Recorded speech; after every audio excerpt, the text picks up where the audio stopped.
我可一直把你当小妹妹看待的啊。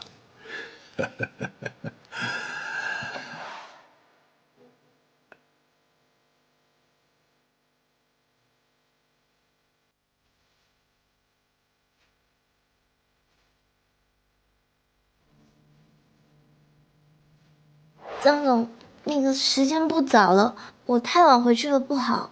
哎，腿长在你身上，你非要走，谁也拦不住你。钱可是在我的手上，没有我松口，任何人别想拿走1分钱。难道你就忍心看着林一轩失望吗？啊？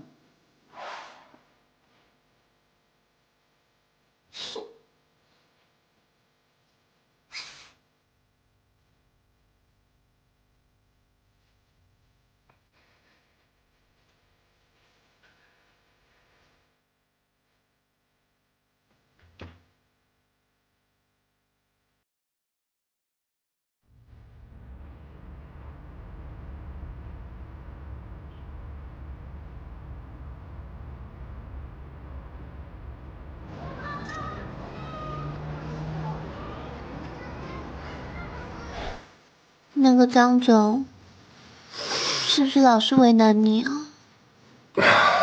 你别跟我提那个王八蛋，你知道吗？那个老色鬼一直在打你的主意。我呢，准备投资一家公司，专做广告这一块，就让他来经营，他就是法人。